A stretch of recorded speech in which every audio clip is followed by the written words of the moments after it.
Eric on 4. Eric, thanks for waiting in St. Louis, which is not far from my high school. Yeah. Are you still there, Eric? Yes. Hi. Hi. You're on with Jen and Matt. Hi. I've been a former Christian for a few years, and right now I'm just kind of struggling with one or two remaining beliefs, like struggling with Okay. the idea of whether I should continue. What do you mean when you say whether you should continue? Believing, Okay. like whether these are things that, yeah.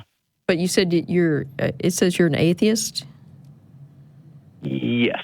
Okay. How can you continue to believe if you're an atheist?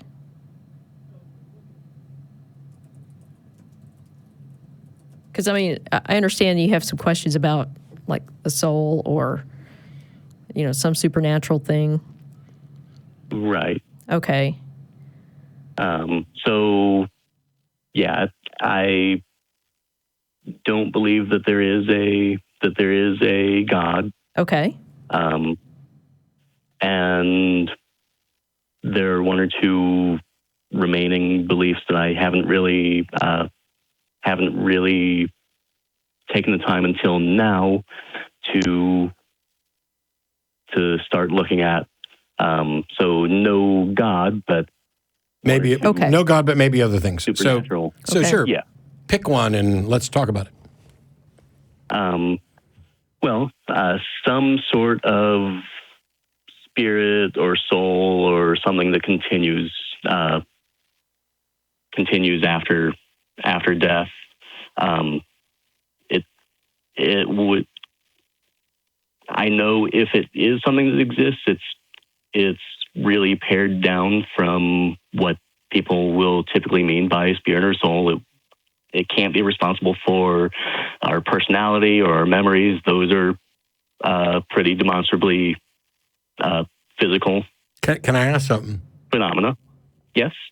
So it seems to me, having done this a lot, that you're starting with like baggage of beliefs and you've cut out portions of it. When you say there may be something like this, but it's not what people talk about. Wouldn't the right position to start with be, okay, let me define this, and is there some reason to believe that it's likely to be true? Because if you just start with, Okay. I believe a soul, but it's not this, and it's not this, and it's not this, and it's not this, it seems like you're just hanging on to something. And if it turns out that you eliminate all the things it can't be, what has that told you about what it can be? And how would you determine whether or not that is? Okay. I can appreciate that question.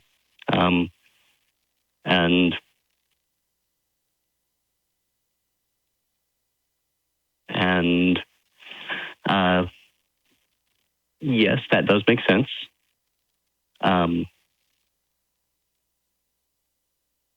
So I have a question for you, and that is, why is it that you are still hanging on to these kind of supernatural beliefs?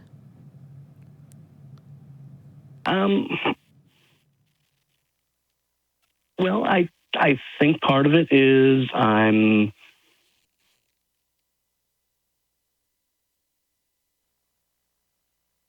part of it may just be habit, and I'm used to believing. Part of it, I think, is the idea that if this is just a vague tentative belief in some vague spirit or soul or afterlife that doesn't have any effect on this existence, doesn't have effect on decision making, does it matter if I believe in it? Well, probably not. But the reason that most people give for clinging to, and I probably shouldn't use the word clinging to, that kind of has a negative connotation, but people hang on to these supernatural beliefs most often because they have a fear of dying. Okay. And I don't know if that's something that applies to you or not, but that's typically what is going on when people hang on to these supernatural beliefs. They want to believe that some part of them continues even after their physical death. And so I think that if that's what's happening here, it'd be important for you to deal with that, because fear is a pretty bad basis for decision making. And even though you're saying, okay, this belief doesn't have any impact on, how I live my life or anything like that, it might. I mean, as far as the does it matter, sorry. Yeah, I think, even though the intuitive answer is no, and that's probably why I haven't looked at it for this long, I think you're right that we can't be sure. It really doesn't affect things. Beliefs do affect how we think and how we make decisions, even if it's subconsciously. And a more explicit example would be, I think, where are we going to, if we're looking for explanations for things, where are we going to spend our energy and time and effort looking? So right now, we know in the outer solar system, the objects that we're finding with elliptical orbits all tend to point in a single direction. And one proposal to explain why they all point in that direction is that there's another planet that we haven't yet discovered. Then its orbit, its gravity, its orbit affects these other orbits. Okay. We haven't confirmed that. It'll need time and effort, and we'll need to look for it before it's confirmed. We could make another proposal that there's a space dragon that's eating up any of the objects that don't match, that don't line up in that direction. That hasn't been confirmed. It hasn't been necessarily disproven. Well, actually, we could demonstrate that. We know. We know that things like planets exist. We know that their gravity affects their orbits, and their gravity affect other objects in the solar system in certain ways. And so are we going to spend telescope time and money and effort looking where we would expect to see this additional planet, or where we would expect to see the space dragon? Okay. What does this have to do with the supernatural stuff you believe in? So if we think that there are some supernatural phenomena, then that may affect how likely we are to accept other supernatural explanations. Yes. Okay. Do we have any way to investigate and confirm the supernatural at all? No. Okay.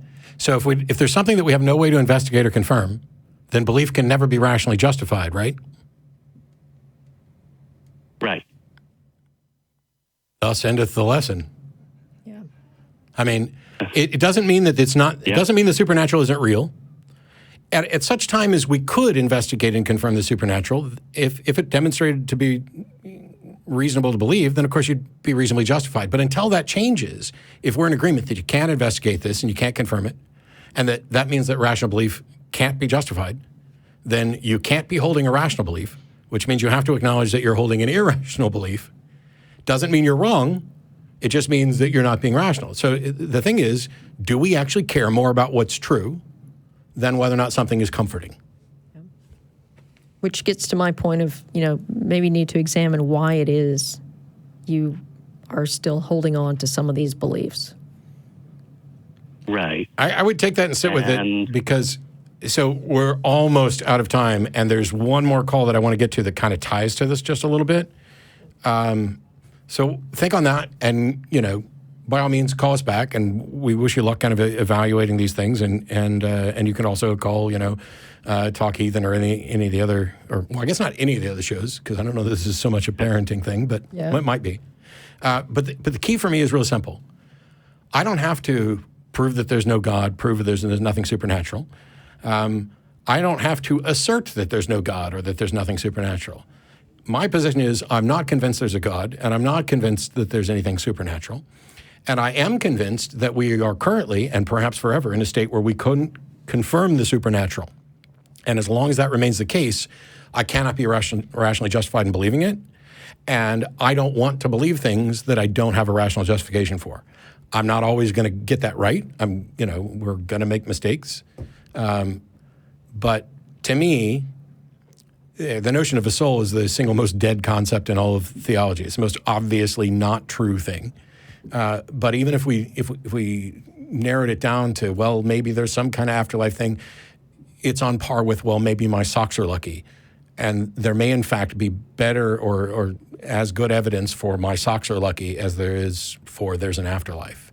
And until I have some method that allows me to reach a rational conclusion that is true, I can no more believe that there's an afterlife than I can that my socks are lucky. Yeah, and honestly, I think I really was just at the point where I needed to discuss it with someone. Cool. And we're grateful you did that. We're grateful you did that here, and call us back. I want to try and get to one more call before we go on. Thank you so much, Eric. Appreciate it. Bye.